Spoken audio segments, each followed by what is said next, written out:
Well, why don't we go ahead and get started? A few others will probably join us as we're going along. Hi, everyone. I'm John Madsen. I'm the chair of the Department of Earth Sciences here at the University of Delaware. And it's my distinct pleasure to introduce our speaker for this evening, Professor Clara Chan from our Department of Earth Sciences and also with the microbiology program here at the University of Delaware. Clara received her Bachelor of Science degree in Geological and Environmental Sciences from Stanford University, and then stayed at Stanford to get a Master of Science degree in Civil and Environmental Engineering, and then went on to earn her PhD from the University of California, Berkeley in 2006. In 2009, she joined us at the Department of, we were then, I believe, Geological Sciences at the University of Delaware, and has been with us here at the University of Delaware since that time. She has appointments in the Department of Earth Sciences, the School of Marine Science and Policy, the Department of Civil and Environmental Engineering, and the Department of Biological Sciences. You can see that her teaching, research, and service is truly interdisciplinary. She has affiliations with the Delaware Biotechnology Institute and the Delaware Environmental Institute, or DENIN. Clara is currently the director of the interdisciplinary graduate program in microbiology. She's also a member of the COE Diversity Committee, a very active teacher, researcher, and person doing service. In terms of research, for example, Clara has, I believe it's 5 active research grants, externally funded research grants totaling over $2 million. And I know that she's got a couple more in the pipeline as well. She maintains an active role as an advisor and mentor to graduate students and to postdocs. And she continues to do an excellent job here with us in the department. Her current research interests are in geomicrobiology, metagenomics, microbial ecology and physiology, biomineralization, biofilms, bioremediation, environmentology, and geochemistry. And so tonight, Clara will be talking about the tiniest architects on Earth, how microbes make minerals. So Clara, I'll turn it over to you. Thanks again for coming to talk to us tonight. Thank you, John, and thanks all of you for coming. Give me a minute to share my screen.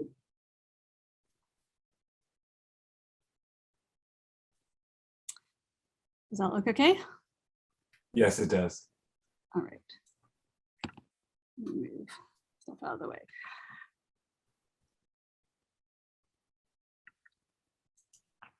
Okay, so I'm happy to talk to you today about one of my great loves, which is biomineralization, and I'll talk about what that is. But I think of these organisms, these tiny microbes, as the architects of our environment, the architects of Earth, even though we can't see them. And so I put a little construction hat on one of them because that's the vision of this talk. This is a talk that I gave as the Mineralogical Society of America Distinguished Lecturer. So I hope you enjoy it. So those of you who came last time heard Jen Biddle talk about microbes. And so I don't need to tell you, but I'd like to share with everyone that this is a microbial planet. There are microbes everywhere, even though you can't see them. And they're many, many, many, and I decided I should write out 5 times 10 to the 30th as they're estimated on Earth. And every time I give this slide, I have to update the number of humans on Earth, but nevertheless, there are many fewer than there are microbes. And I call them prokaryotes because they're the most basic organisms that I'll define in a little bit. You may say that's not fair. We're so much bigger than microbes. But in fact, even if you talk about biomass, so by mass, they still account for 4,000 times more carbon than humans. And in fact, they're a lot more versatile. That is, they will eat and breathe many more elements and chemicals than we do. And so they're really a force in the environment. And so one of the things I'd like to talk about today is whether or not microbes can have Earth scale effects, right? We don't see them, but what are they doing? Can they have effects on geologic scales and geologic timescales? But let's think about ourselves for a moment, right? If you're out in space, you can't see us, but yet you can see our mark on the Earth, right? So this is Earth from space at night, and you can see all the light pollution because we are architects as well, building cities that you can see from far away. So what is that for microbes? Microbes can form macroscopic structures. So microbes, by definition, the definition of a microbe is an organism you have to use a microscope to see. But one of the organisms that I'll talk to you about today, an iron oxidizing microbe. Let me get out my pointer. Here is the sort of bean-shaped cell, and it's making this mineral here that's sort of as a ribbon. And many of these microbes together can make what I call these microbial high rises in this map that looks a little bit like troll hair, but this is a meter scale, 3 feet, right? So this is definitely a macroscopic structure. Another example, so we're looking down at a water body near Namibia, and this yellowish, greenish, whitish stuff is a bloom of microbes making sulfur minerals, elemental sulfur. And so here's Delaware for scale, right? It covers quite a lot of the area of Delaware, comparably so. So they can make structures that you can see from space.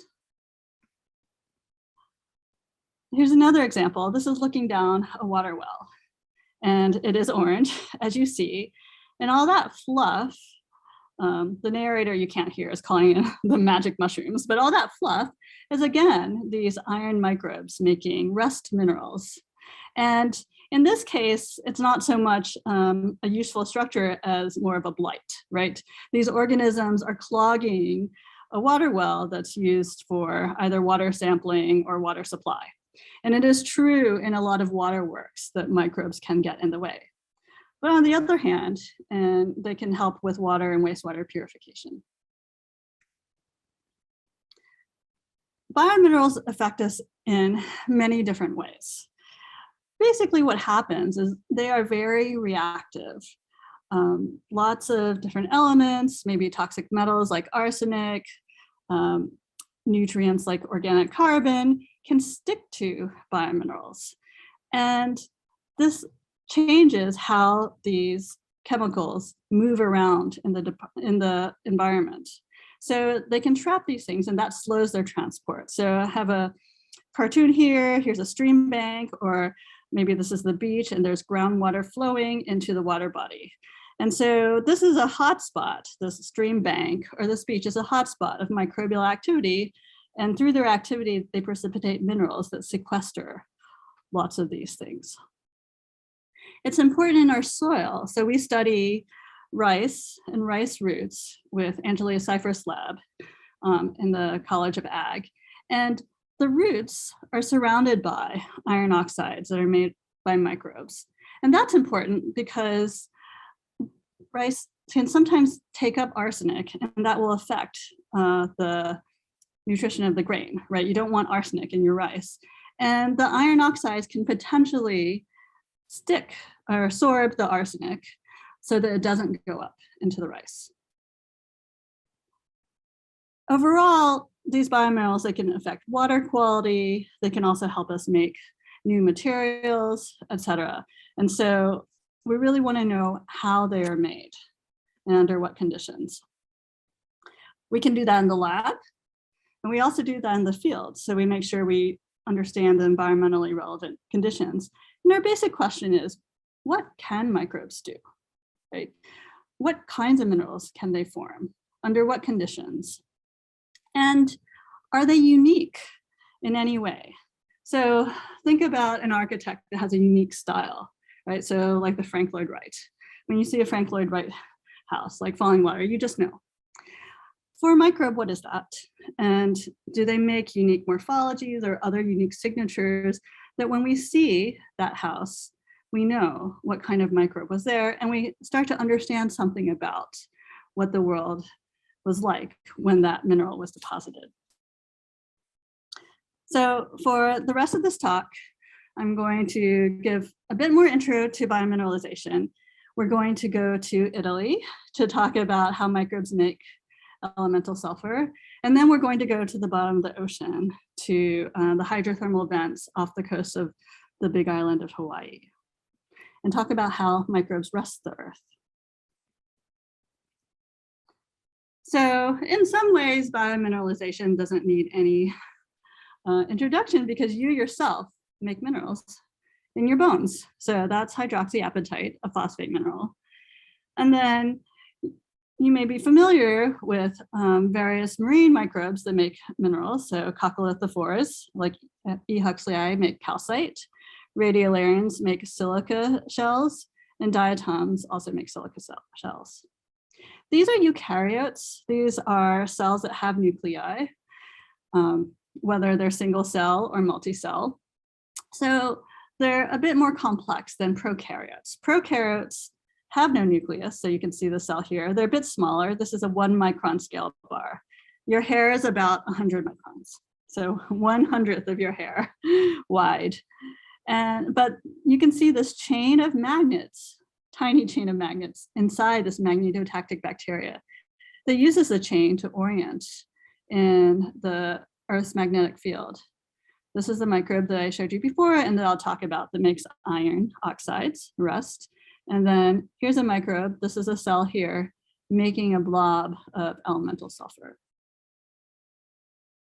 So they have many abilities and there are many more minerals that they can make. And again, we're interested in how they affect environmental chemistry. And as a geoscientist, I have a deep fascination with microbes because they were the earliest life on Earth, right? They're the simplest forms. They represent early evolution. And so what were they doing and how did they affect Earth? You know, one of the biggest ways they affected Earth was they made oxygen, right? And Earth became oxygenated. I didn't put it on here, but also, you know, simple life could exist elsewhere. Right? So some of our work that's funded, the principle is that life on Mars may be microbial. If it were more complex, we probably would have seen it already. And so what would it take for a microbe to survive on Mars? What could they eat? Biominerals have unusual properties. And so we want to learn about what they are so that if we want materials with new properties, maybe we can mimic these biominerals. Okay, so just one more bit about how microbes make minerals. So they can do so in different ways. And here I'll use the, I'm going to try to get this window out of my way. I'll use the builder analogy again, right? So they can create the precursors. And what I mean by that is they make the building blocks. So this example, the iron oxidizers are oxidizing iron. So iron is Fe. And Fe3+ is not stable at neutral pH. And so iron oxyhydroxides will precipitate. They can lay the foundation. So they can change the environment that makes it more conducive to making minerals. And then finally, they can create the scaffolding. The cells themselves, they can excrete polymers, they can make higher order structures like sheaths, which are tubes, and then minerals form on them. Okay, so let's talk about sulfur. Sulfur is yellow. This is Team Sulfur. In my lab for quite a while, there was a Team Sulfur and Team Iron. Now we're all Team Iron, but Team Sulfur was a smaller team. So these are my students and postdocs, and also we collaborate with Tom Hansen in marine science.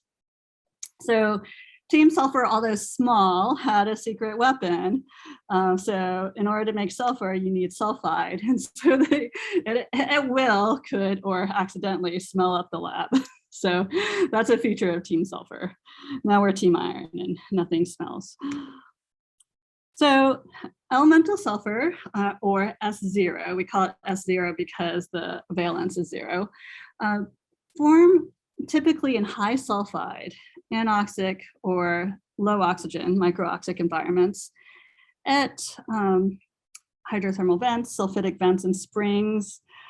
Phototrophic microbes can precipitate them in blooms, like I showed you in that picture of Namibia. It's important in wastewater treatment because you want to get rid of the sulfur before you release the water. And so one way to do that is to precipitate it as a non-toxic sulfur mineral. And we get sulfur, right? We use sulfur in agriculture, et cetera, from subsurface sulfur deposits. And so our question was, okay, sulfur is pretty important in different ways. Can microbes make elemental sulfur, and what is their role? So they can. This is a picture of Chlorobaculum tepidum, the pet microbe in Tom Hansen's lab. It was isolated from a high sulfide spring or stream in New Zealand behind a travel lodge. And it eats, so just like we eat carbon, it eats sulfide, the smelly sulfide, and creates these sulfur minerals. That's what we call an intermediate because it's one step on the way to sulfate, which is a common marine chemical, right? So when it runs out of sulfide, it goes, I've made the sulfur. I think I could eat it. And you can see these cells over here. I like to think of them, these pits, as the organisms chewing on the sulfur, but of course they don't have mouths. But nonetheless, they corrode the sulfur and are able to use it as their food source and create sulfate. This is a movie. Now we've zoomed out and it's not a nice electron microscope picture, it's a light microscope picture. And so you can see the microbes making elemental sulfur. They'll start to come into focus as these white blobs.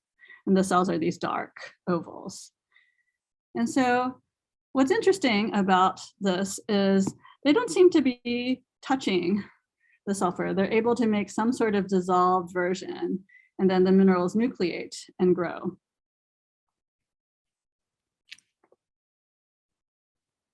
Oh. We use X-ray diffraction to identify the minerals. And so this is an example of XRD, as we call it, trace. And so we use a standard, this is sulfur powder, and you can see that the peaks are similar, but maybe a bit broader. And this is because these minerals, actually what you're looking at, that blob there, and you may have already noticed, that doesn't look like a mineral, right? That looks like a blob. It's actually an aggregate of even tinier nanocrystals. And from this XRD trace, we can calculate that they're about 40 nanometers in size. And so there are many, many nanocrystals here. And the reason that's important is because nanocrystals are very reactive. They're prone to various reactions, including dissolution. And so this itself is a very transient product, which is not going to last over geologic time. When the cultures sit around for a while, they also make what the biologists in my lab call pointy sulfur, the geologists call Euhedral Sulfur. And what it really means is this is a single crystal, still small, right? This is a 10 micron scale bar down here, but very distinct from these round spheres. And sometimes they grow on top of the spheres. And so this to me is a maturing of the crystals that tells me that they're probably on their way to becoming a more permanent deposit. All right, so this is in the lab. Let's go see what happens in the field. So off to Italy. So these are the Saucy caves in Italy. There's a map over here. And this is a field expedition that was led by my colleague, Jen McElady from Penn State. The Saucy caves are within these carbonate rocks, these limestones. And what happened was the sulfidic groundwater, still now, contacts the limestone. And because oxidizing sulfide creates sulfuric acid, the sulfuric acid at the surface, right, which is where oxidation happens, creates these limestone caves. it corrodes the rock. And you can really see how that happens here. So we can walk into the caves or shimmy in, as the case may be. And when we go down there, we see streams of the sulfidic water. And sometimes they are lush, full of these white streaming biofilms. And the white comes from the sulfur. But as is the case with fieldwork, sometimes we are not so lucky. And when we went to go sample, instead of a lush white set of streamers, all we got was these little tiny sad streamers. And so that was a learning experience, and we had to do something about that. And so I posited that if you see there's this beautiful little streamer here, right, hanging on for dear life on the rock, right at the air-water interface, I thought, you know, maybe what they're really starving for is air, and we just need to build them more surface to live on. And so this was the if you build it, they will come hypothesis. And so I used my crafting skills with Pauline to make these nets that we floated on the top of the surface, put them down in the cave stream, left for a few days, and just hoped for the best. Because otherwise we were in Italy for 3 weeks, which is not so bad, but I'm sure that the National Science Foundation would not have been happy to fund our trip just to eat nicely and drink nicely. So this is what they looked like when we installed them. So there's a cave spring, and then the cave stream is flowing this way. That's a dive weight for scale. And so I was the first to descend into the cave 3 days later when we went to go check on them. And I don't know if you can see, but the strings are a bit fuzzy. And I was so excited by that little bit of fuzz because I knew I was right, that they did come. That's all they wanted, was something to hang on to at the top of the stream. You don't need to read this table, but I wanted to use it to emphasize the fact that although they live at neutral pH, which is what our cells like, they're unlike us in that they like high sulfide levels, that's sticky sulfide, and low oxygen. So the fully oxygenated numbers would be closer to 200, and these are closer to 10 to 20. So that's the kind of environment they like.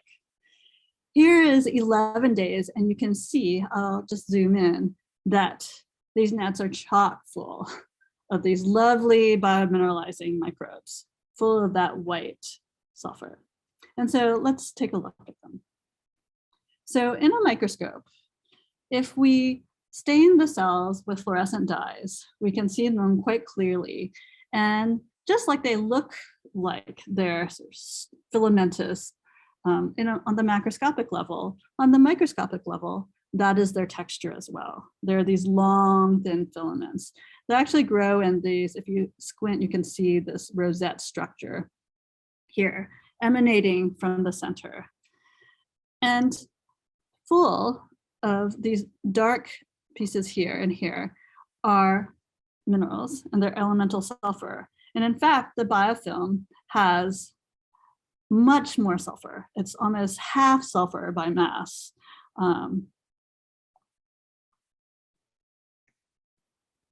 Okay, so a lot of what we do now to understand how microbes make minerals is to look at their genes and their proteins and the RNA, because we're looking at the genetic pathways to figure out what are the tools they use to make sulfur. And if we know the tools that they use, then we can identify the microbes that can make sulfur, right? Do you have the sulfur making tool in your toolbox? That's what we ask when we look at a genome. And so we extracted the DNA from these biofilms, and we read their genomes to look for the genes or the tools that produce elemental sulfur. And so these do not make for pretty graphs, so I will just cut to the chase and say that in fact they do. why did we have to go through this exercise? The problem is we can't grow them, right? So the analogy here is, I would like to see them actually make the sulfur themselves, kind of like I showed you Chlorobaculum tepidum do it, right? I want to catch them in the act. But that didn't work super well for these organisms. They just didn't like living outside the cave or didn't like living in Delaware. I don't know which one it was. So we went ahead and checked their DNA and RNA, and that's how we figured it out.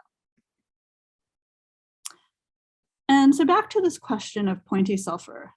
So these are, this is a light micrograph of the minerals from the streamers, and you can see the round sulfur. Those are the aggregates of nanoparticles, and also the pointy sulfur, the single euhedral crystals. We also call it rhombic sulfur. And so in the field, the answer is yes, they also do the same thing. There are also some kind of longer spiky ones as well, but they're all sulfur. And so the question is, all right, what does this mean for preservation? Is this still very transient, or could it be on its way to being a geologic deposit? And so one thing we were able to do is to watch cultures react with these round aggregates of nanoparticles and these larger sulfur crystals. And I will need to move this out of the way. Speed this along a little bit and show you. So watch this one, right? This one is slowly going away, but I'm going to speed it up.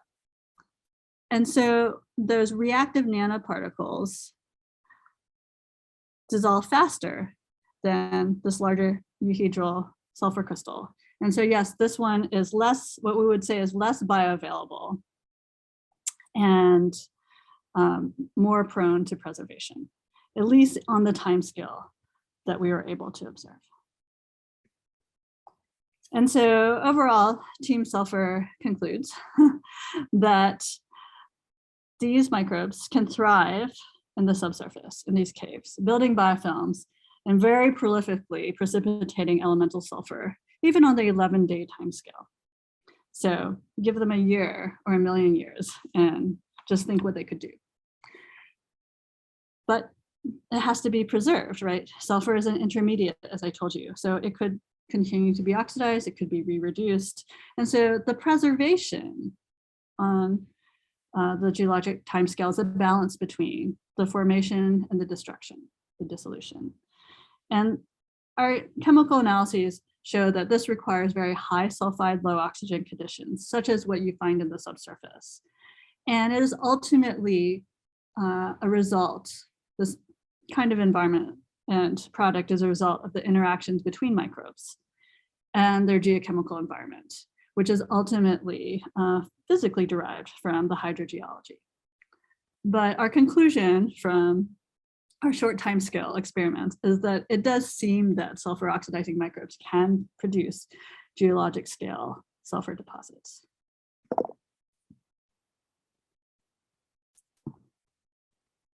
Okay, so now back to iron. I've been studying iron my whole academic career.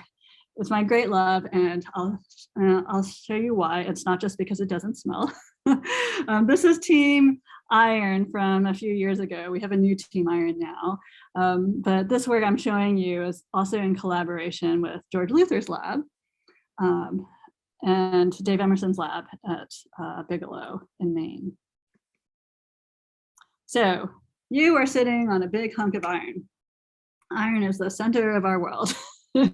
Literally, and even in the crust, there's quite a lot of iron. It's the fourth most abundant element, and really the top element that can serve as food, not for you and me, but for microbes.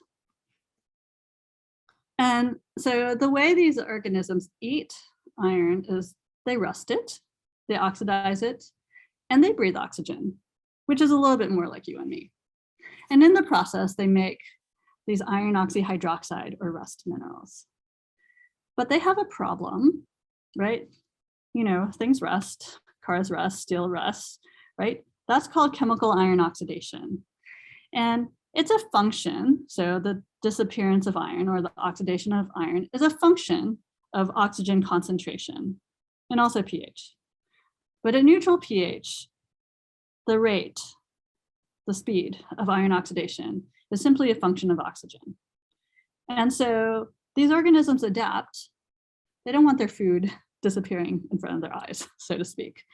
And so the way they adapt is to live at lower oxygen, what we call micro-oxic conditions, and they are micro-aerophiles. They love low or small oxygen, unlike us. You may have seen some of these critters. If you go hiking outside and see some orange fluffy stuff, it is not pollution. It is these iron oxidizing microbes growing where groundwater that has no oxygen flows into an oxygenated environment. And this is their happy spot. They have food coming out of the stream bank or the beach, and then full access to the flowing oxygenated water, all you can eat. And they create these wonderful structured mats. There's a leaf for scale. So this is Rittenhouse Park. It's just across the street from South Campus in Newark. But you see these microbes everywhere. Pretty much everywhere there's iron, which is most geologic environments, we find iron oxidizers. I'll talk about hydrothermal vents in Hawaii. If I have time at the end, I'll give you a small snippet of iron oxidizers from the Chesapeake Bay.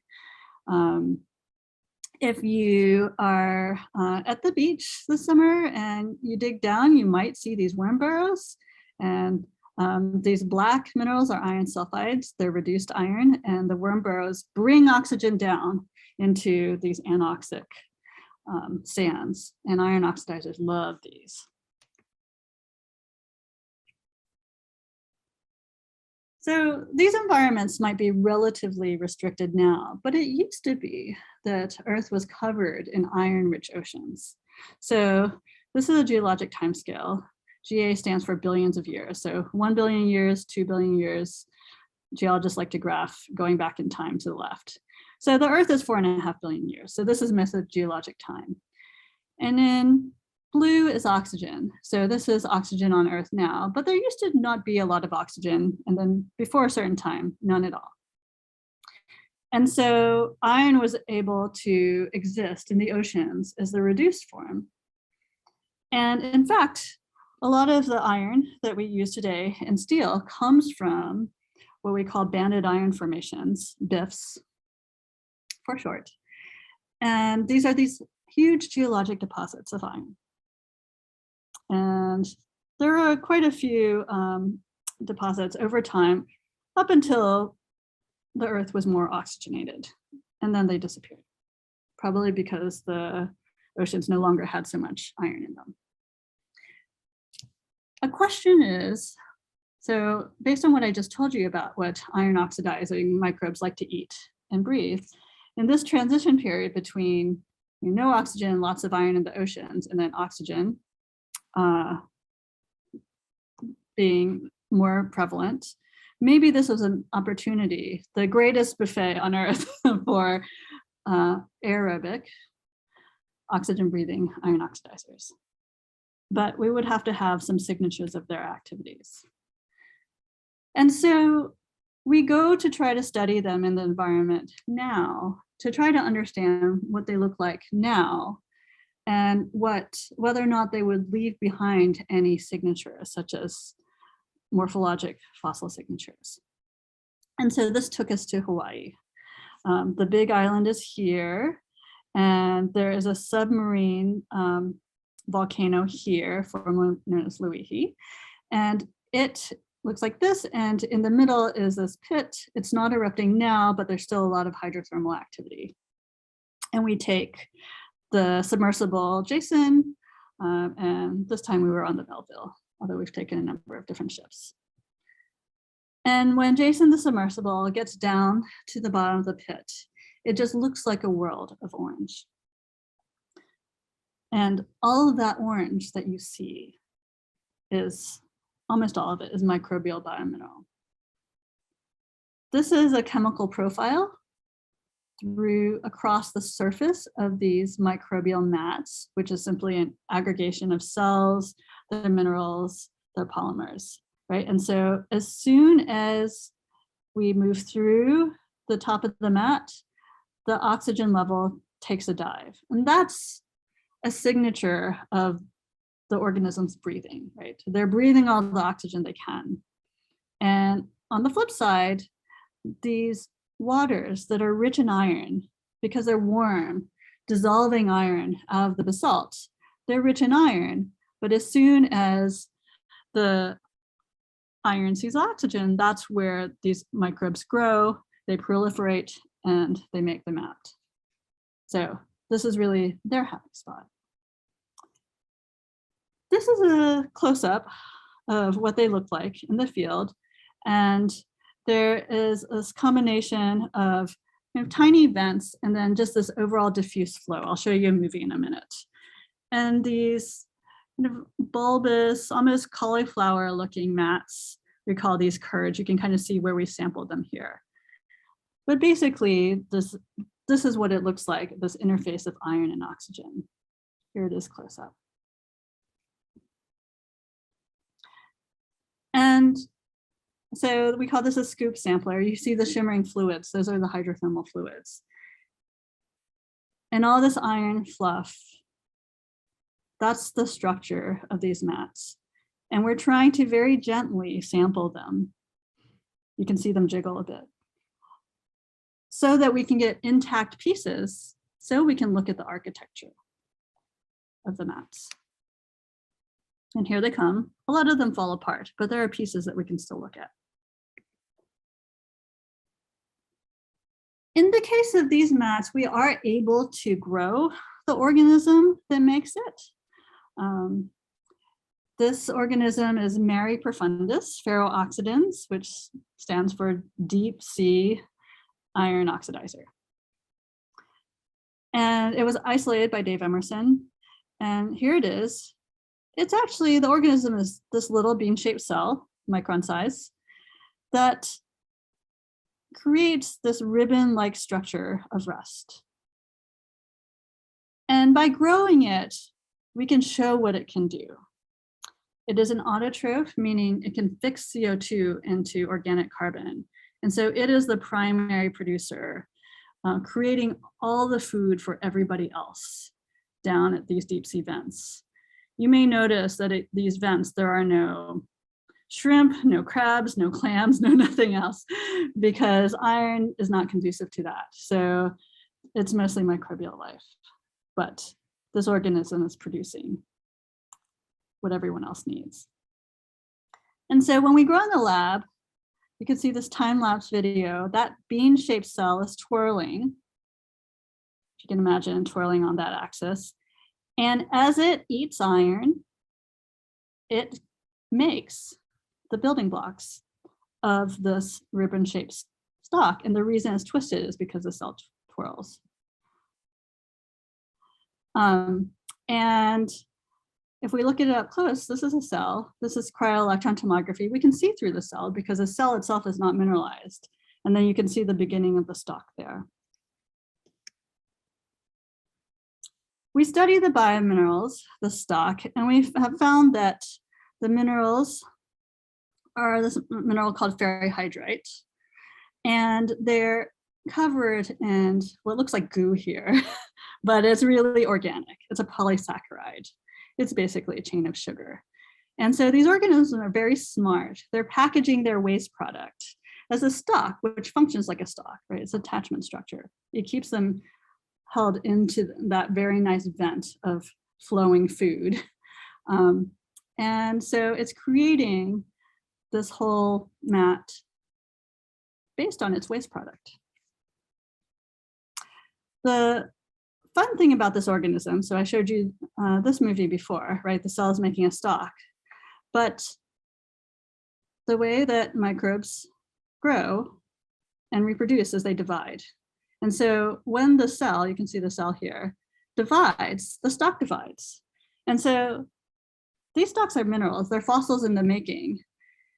And when we're looking for life in the rock record, what are we looking for, right? Well, here is the basic definition of life is something that reproduces. And this mineral shows that reproduction because the cells keep on making the stalks as they bifurcate. they keep on making the stalks. And so this could be preserved in the rock record, which I'll show you in a little bit. But first, let's look at, so this is in the lab, right? What do microbial mats look like? For time, I am going to skip this one. And let's go back on the ship. So this is back on the ship. These are our students, Anna and Sean.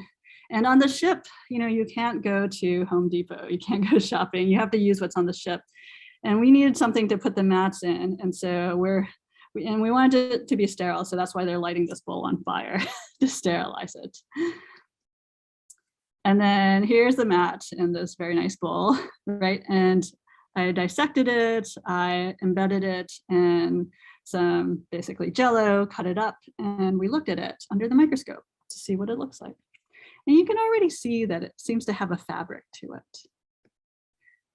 And that fabric is due to the stalk structure. So that same stalk that I showed you in the movie and in all those other pictures, all of that fluff that you saw in those deep sea pictures and videos, all of it, almost all of it, is created out of these twisted ribbon-like stalks, if you can believe that. So I'm showing you 15 millimeters, 1.5 centimeters, but it gets much bigger than that.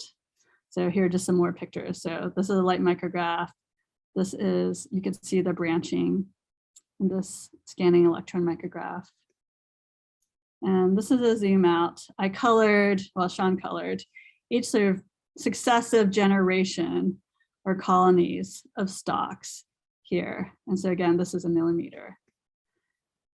But you can see how that builds on itself to make these macroscopic structures, these micron-sized microbes, make millimeter scale colonies, they make meter scale structures. And across the seamount, there are kilometer scale deposits. And that is really geologic scale. That gets preserved in the rock record. And so these may look familiar, and hopefully they do to you, but these are millions of year, billions of year old iron oxidizing bacteria, and maybe even 3.7 billion years old, but these are quite controversial. But what happens is that people use our work from modern systems to evaluate these fossils to ask, are these aerobic iron oxidizing bacteria? And if they are, that implies there was oxygen back then, and it implies that there were certain other environmental conditions. And of course implies there was life. And we don't know if there was life 3.7 billion years ago, but we would like to know. In just the next few minutes, I want to end by coming a little closer to home. So George Luther and colleagues used to have a yearly cruise on Chesapeake Bay. And so they invited us to come, and they were studying manganese and sulfur. And so we decided to ask, well, are there floating iron oxidizing bacteria? That's what FeOB stands for, in the Chesapeake. And the reason that we asked that is, I told you about these iron-rich oceans, right? And so maybe some organisms were making mats, but more likely, way back when, billions of years ago, if you were an iron oxidizer, you probably wanted to be floating in the iron closer to the surface, where you might get a gasp of oxygen. And so this is our ancient ocean analog, the Chesapeake Bay. And indeed, we did find floating pelagic iron oxidizers. I like this picture because it looks like it's staring at you, but really there are two cells surrounded by biominerals.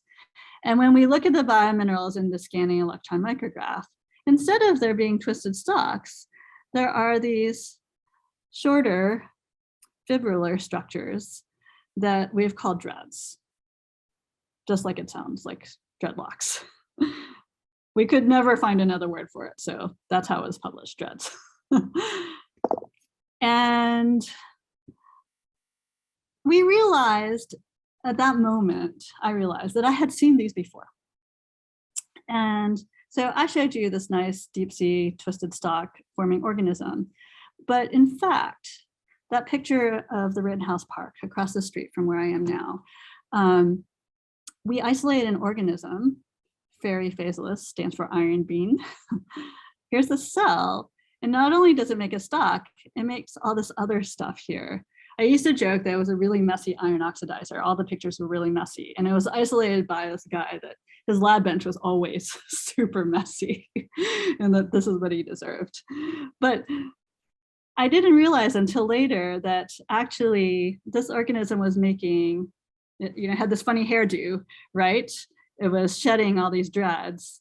And it was also making a stalk. And so these organisms have choices in life. They could make a stalk, but if you live in the Chesapeake, that would be no good. That big structure would weigh you down. You would never be able to float where you wanted to be. But this organism probably had a lot of iron to spare and wanted to get rid of it in a different way. And so it was making both the stalk and dreads. Anyway, one way or the other, they're very fun to look at. And so Team Iron is very confident that these iron oxidizers, light, low oxygen, actually like the sulfur oxidizers. And they find that many of these organisms rapidly form their rust into amazing, beautiful, intricate structures that can be recognized as biosignature in the rock record. But some of them don't make these structures, and they make smaller ones that they shed so that they can stay afloat in the water column to stay closer to the oxygen that they love. But in all, one way or the other, these organisms are capable of producing a lot of rust and really large iron deposits on a geologic scale. And so I leave you with a couple of things. This is the iron mat out in Rittenhouse. These are the iron mats from the deep sea hydrothermal vents. And I hope that if nothing else, you have a great appreciation now for these tiny, invisible organisms, and that you see some beauty in them, but also appreciate them as being important architects and shapers of our environment. Thank you very much. Thanks, Clara. That was fascinating. Really great presentation. At this time, we are open for questions that we might have from the audience. I'll be monitoring. If you could put them into the Q&A, that I'll be taking a look at that to see if we have any open questions. Give people a few minutes to think about what they might like to ask.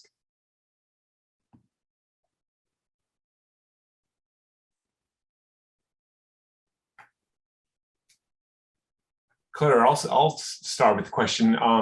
Interesting discussion, and I don't know how bad it would be to be in Italy and not be able to do field work, just have to enjoy some time off. But during the work interval that you were doing, the aquifers, what is the mechanism by which you get higher sulfur content within some aquifers versus others? Is that something that's geologically related? Yeah, so actually the sulfide content, well, ultimately the sulfur comes from gypsum deposits, so calcium sulfate, right? And so that sulfate then gets converted to sulfide by bacteria, sulfate reducing bacteria, and then moves along in oxygen-free or anoxic aquifers until it meets oxygen, and then these sulfur oxidizers gobble it up. Okay.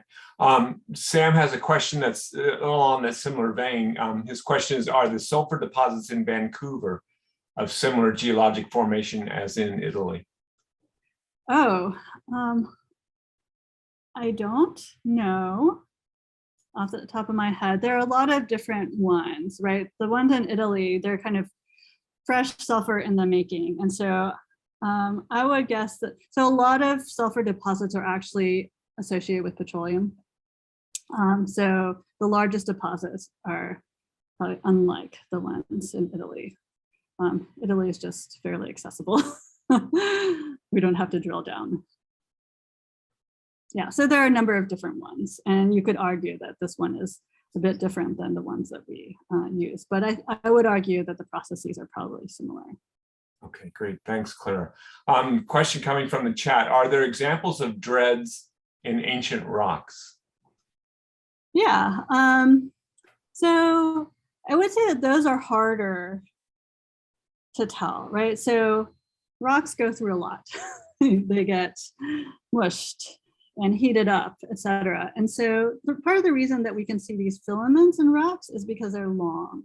And so even if they get converted to another mineral and those minerals might be a slightly different shape, we can still see that filamentous structure.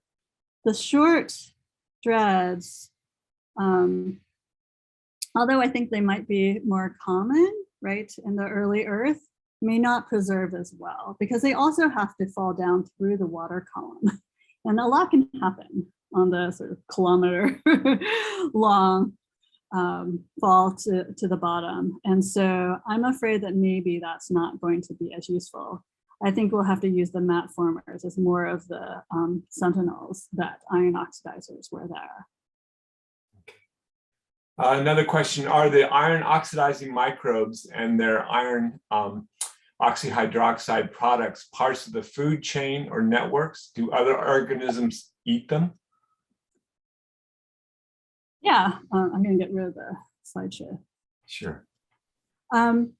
So actually, funny you say that. One of my stories from shipboard dissecting that mat, I went to go dissect the mat, and this, I'm going to call it a worm, but I don't know much about higher organisms, just shot out of the mat. And I think I screamed because I just did not expect there to be something besides a microbe in my sample. And so it was there chewing away at the mat. And from the stream samples, we have also seen higher organisms, not that big, but still microscopic, that look like they have iron oxides inside of them. And so I think they're just sort of chewing and processing and taking what organic they can out of it. So it does seem so, even though kind of improbable and not tasty to us. Okay, great, thanks. Additional questions, either from monitoring the question and answers and monitoring the chat, if anyone has one.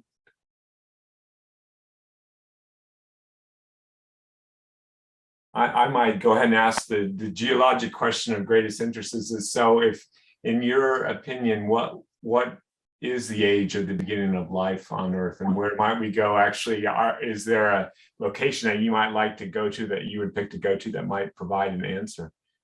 Oh gosh. Yeah. Well, I've been so focused on living organisms. I haven't thought about the past yet, so I haven't really kept up, right? But I was kind of raised on this debate of, were those, once upon a time, they were cyanobacteria fossils, were they cyanobacteria or not? That whole debate. There a lot of, the problem with microbes is they look like a blob, right? Or they might look like a stick. And this is not, this is not a dinosaur. And so I think a lot of our interest is focused on, when did oxygen appear? Because oxygen is, driving the Earth closer to a form that we know, right? And then using not just fossils, because blobs will be blobs, but also DNA, because the product of evolution is alive here on Earth. And so this is most of what we do now, a sequence of DNA of living organisms, but we can use that to reconstruct the history of life if it has been preserved. And so we think of that as living fossils. So I'm not answering your question, but I just want to say that we had a really nice seminar from a colleague at the University of Wisconsin recently that told us about this. And so there are other options. I dodged the question because there are, I don't know if I would say that 3.77 billion year old fossil is not a fossil. I don't think most people believe that. I think probably by 3 billion, probably so.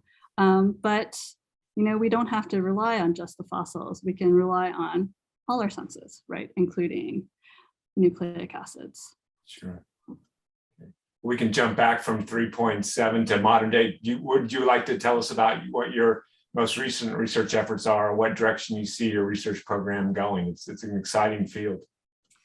Sure. So I've evolved more and more into a biological scientist because I think these microbes are fascinating.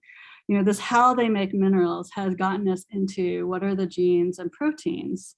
And it also gets us into material science, right? Because we all want to do good in this world.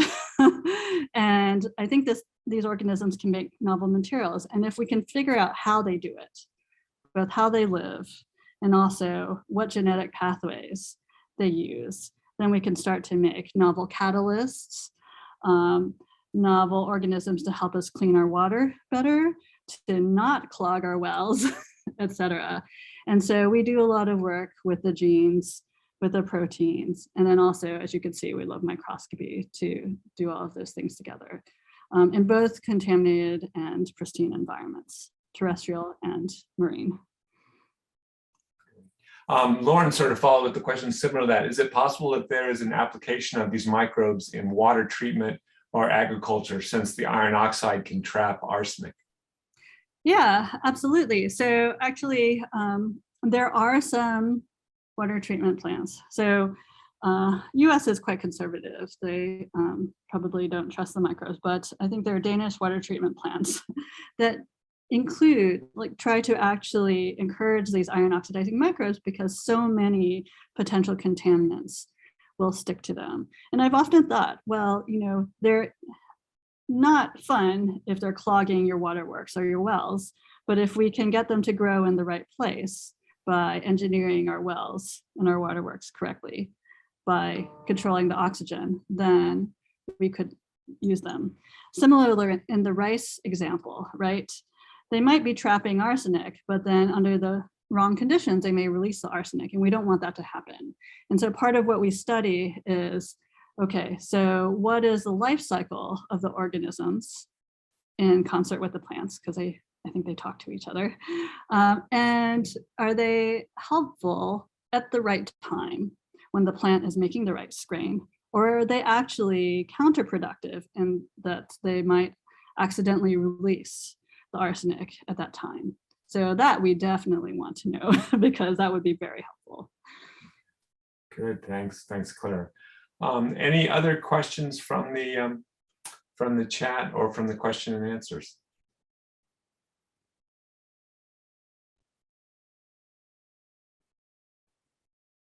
Okay, thank you. You see in the chat that Mark has posted in our next Ocean Currents lecture, Andrew Wozniak will be speaking about tidal salt marshes in the Anthropocene ecosystem, services, habitat degradation, and restoration efforts. So we look forward to that next talk. And then last minute questions popped in here for you, Clara. Iron and sulfur are common elements. If you put less common elements in water, will the microbes use them instead? Yeah, so I alluded to the fact that microbes are happy to eat many different things. Not every microbe eats everything, right? But there are microbes that actually live on arsenic. They live by arsenate reduction. They will breathe arsenic, if you can believe that. There are ones that will live on manganese. That's also another problem in water quality. Things that you just wouldn't think, toxic organic chemicals, right? And like toluene, for instance. And so there's a lot of biotechnological potential in the DNA of microbes. And so that is big business to discover these microbes in the environment and to then discover their pathways and use them to remediate, etc. Great, thank you. A comment from Sam. Fascinating to think of the potential applications. Good luck finding the biological pathways. I wonder if there'll be overlap with mineralization pathways in macroorganisms as well. Yeah, absolutely. I mean, we oxidize iron too, actually. We have a lot of iron in ourselves. And so that's how evolution works. And so what we learn from microbes will help us understand ourselves. with that, why don't we finish off, Clara? Thank you very much for your ocean currents lecture this evening. Really interesting, and thank you for giving us the time this evening. And those of you in the audience, thanks for joining us. And those were great questions for the group. So thanks, everyone. Have a great rest of your Thursday evening, and we'll see you back here hopefully on June 30th for Andrew's talk. Thanks again, Clara. All right. Thank you, everybody. Great to see you.